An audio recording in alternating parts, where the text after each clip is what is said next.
Welcome this morning to Coffee with Joe and Paul. What is happening, everybody? What's happening?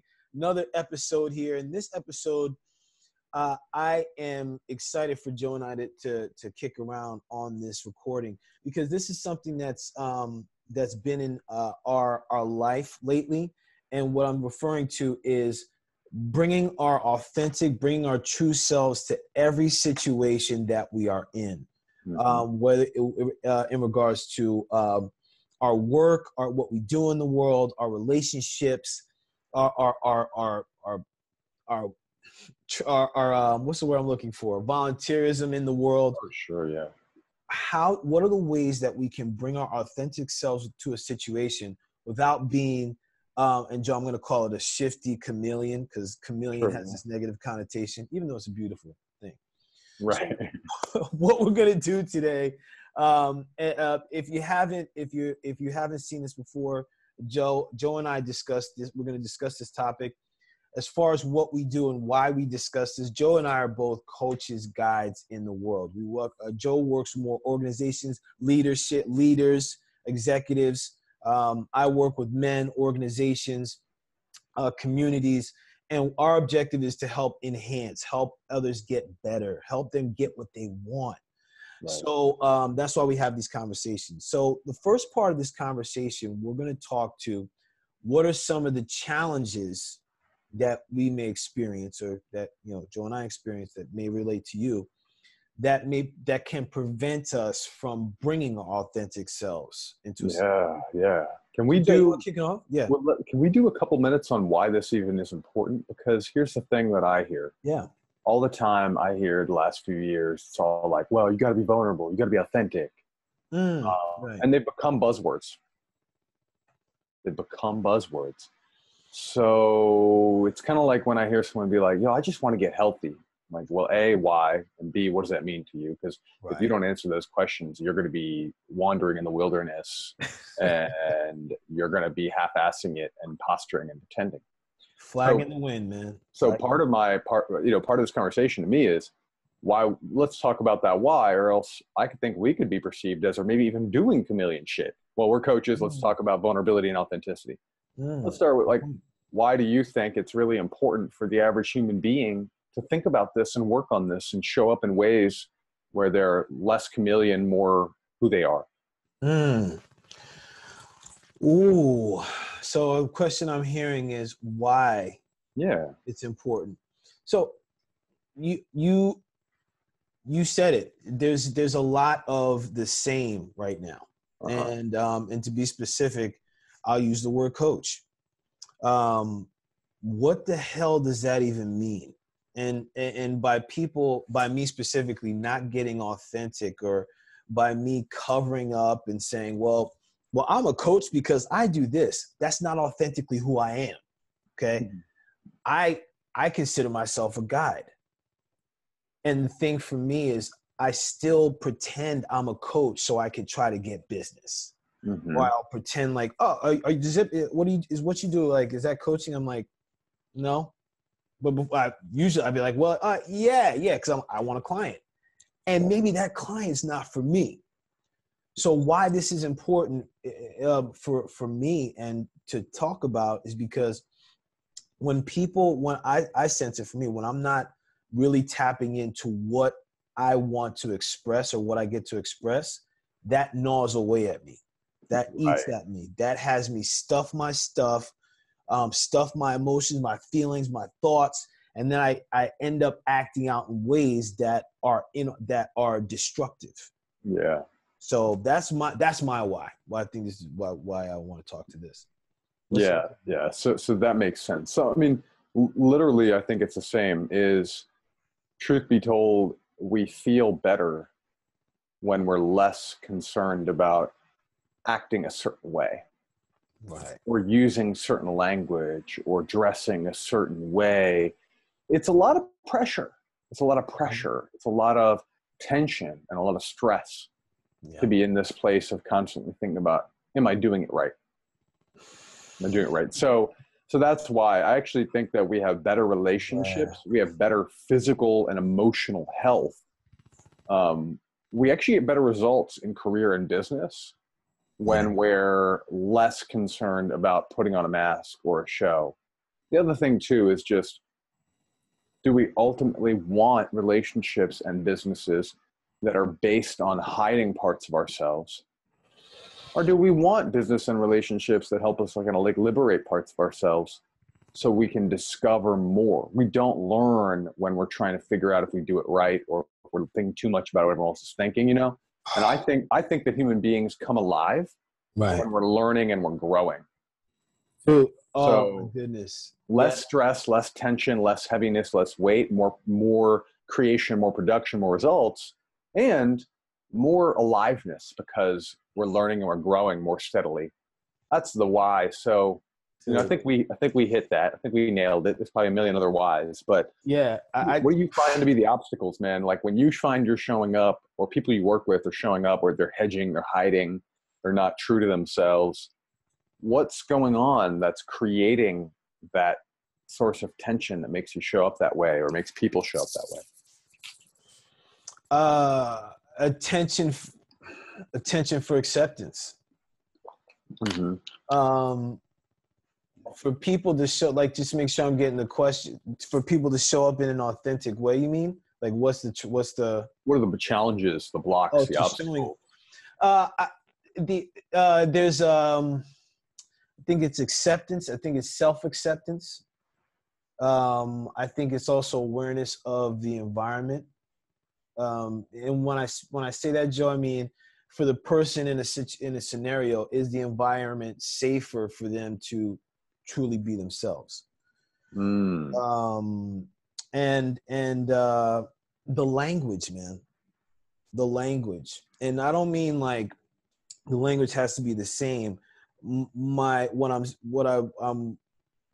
thought is that the language is non-threatening. Mm-hmm. Like, it's not judgmental, or it's the language is open.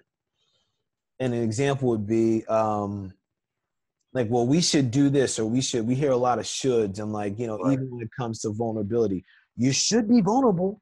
You right. You should know that you should know about these things. Like, we should all over ourselves, and it's so you think sometimes the language that people use is limiting and forcing us into believing we have to conform in a certain way. Absolutely, man. What do you feel? What are your thoughts on it? You know, I think that from a very early age, we're all taught to conform. Mm-hmm, true. Unless we're homeschooled and stayed out of church or synagogue or any of that stuff, we're pretty much in systems and structures that say, hey, you gotta hang out within this range of behavior, right, or you will get in trouble. So I think a lot of it is old wiring from when we were a kid and we were looked at as some wild little thing, and we had to be tamed and massaged into being easy to handle. Right. So I think a lot of it's that old conditioning. But also what ends up happening is I hear people tell me they're really afraid of what other people are going to think. That's the bottom line. Well, we all need to feel acceptance and belonging.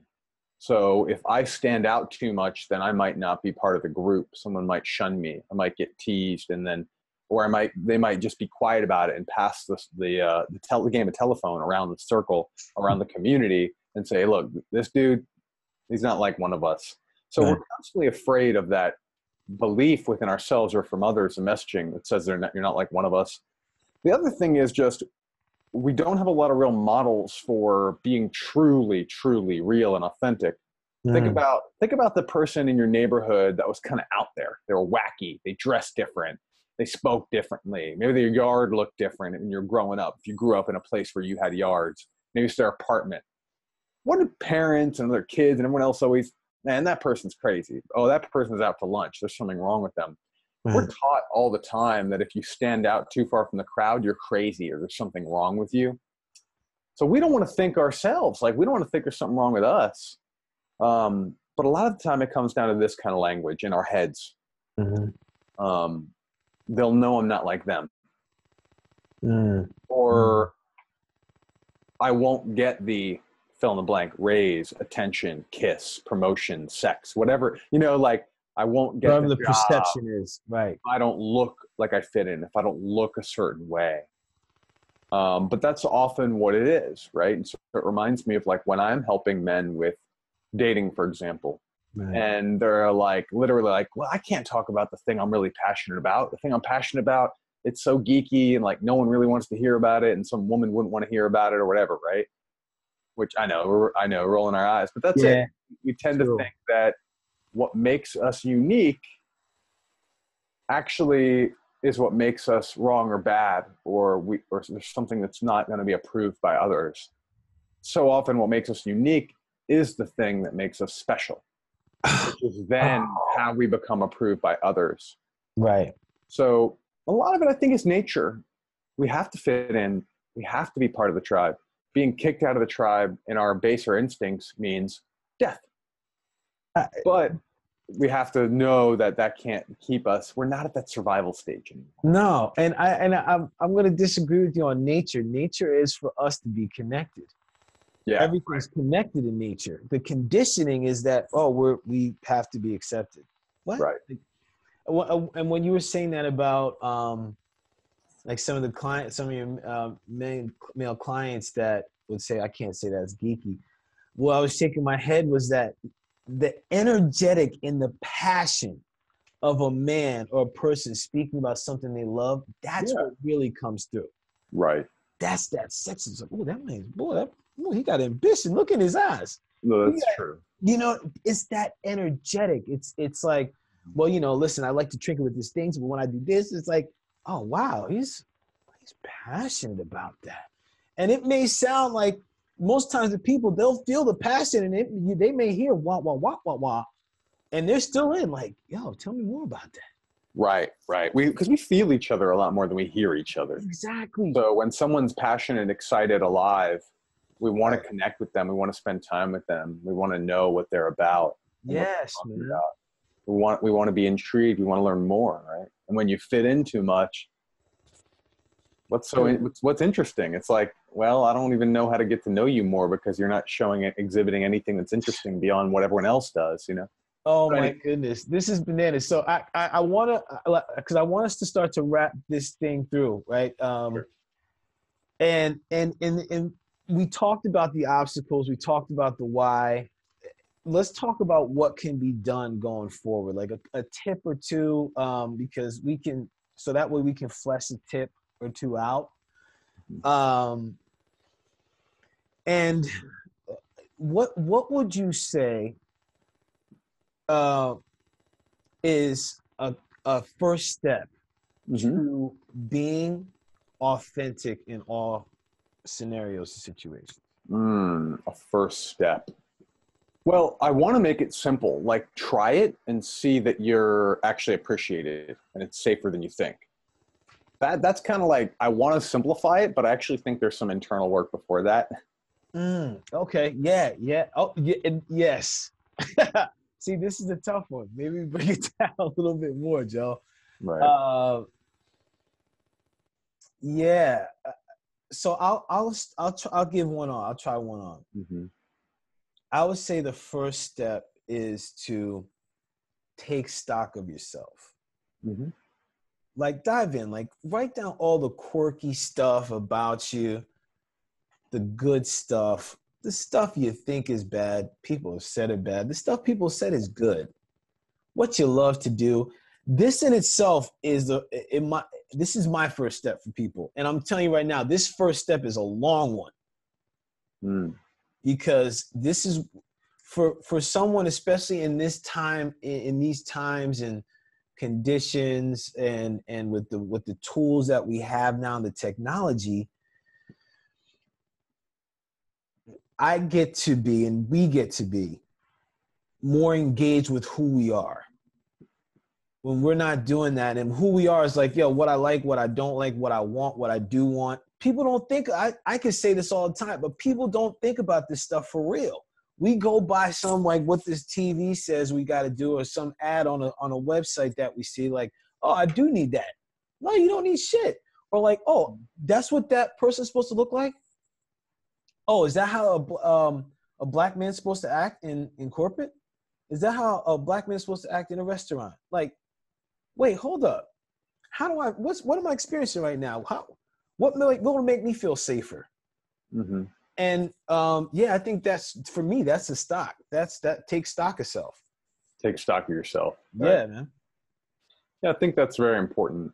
I think there's a couple things that come to mind right now that would be really easy for people to do, but I would recommend doing it with support and help because we're pretty blind to ourselves. So like you said, take stock of yourself. I think that number one, learn to understand your values and your emotions. Just a lot of what I do with people, we get started no matter what the topic is. We do a deep dive for sometimes a couple months, 2-3 months into values and emotions, because if you don't know what you're feeling, it's hard to know what is safe to do, what you can do. It's hard to know when you feel alive. It's hard to know when you feel excited.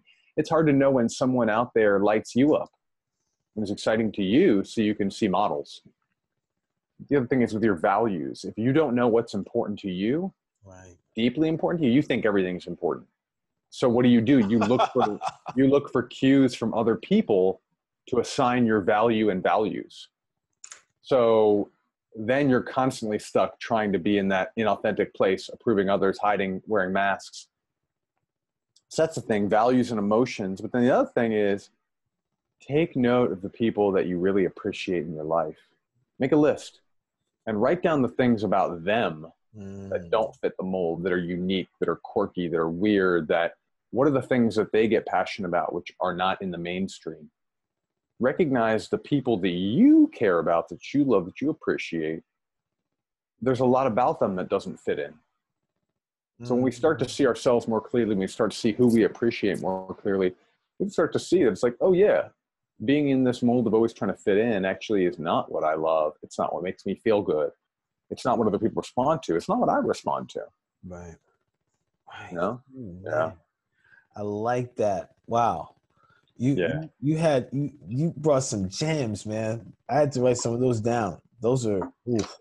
Well, this is a lot of the deeper work I've done with people is forget about little social tips and tactics on how to be and what to say around people. I work deeply with people on their value and their values and their confidence from a core level. Right. So we're not faking it. We're not using false bravado. We're not figuring out the right thing to say. We're really coming from a place where it's like, I deeply appreciate who I am, regardless of what other people say or think about me. So therefore, I can be in a much more grounded space when I'm out there connecting with the world. Right. So that's a lot of what I've done for people, for and with people. That helps us in every department: career, love, health. All things, man. All this stuff, all these come in. It's relevant. It's a lot of how I help men specifically when I work with companies and leaders. It's about guiding people out of a space of discomfort. And as we wrap up, one of the things I want to offer, and Joe, I think you'd be open to this too, is as you're watching this, and when we say take stock and we give these recommendations, if you're like, this is gonna suck, I don't know if I could do this, contact us. This is what we do, okay? We'll guide you through, and if there's work to be done, either one of us could work with you, or we know a lot of people that do good work as well. We can refer. So reach out, connect with us. If there's an opportunity for you to take stock and really be that space for yourself and for your environment where you can do some powerful things. People, let's do this. Joe, we did another one, baby. All right. That was a take. Loud clap. Yeah, buddy. Joe, appreciate you, man. Appreciate you. Thank you, man. Any last words? Happy Monday to you, and have a good afternoon. Good afternoon, good evening, good morning. Whenever you're watching this, enjoy yourself, enjoy your life. Be bold and take risks, and hit us up with some ideas. Let us know if you like this, if you don't like this, share it if you do, etc. We're here for you. Amen. All right, brother. Talk to you later, brother. Peace. Bye.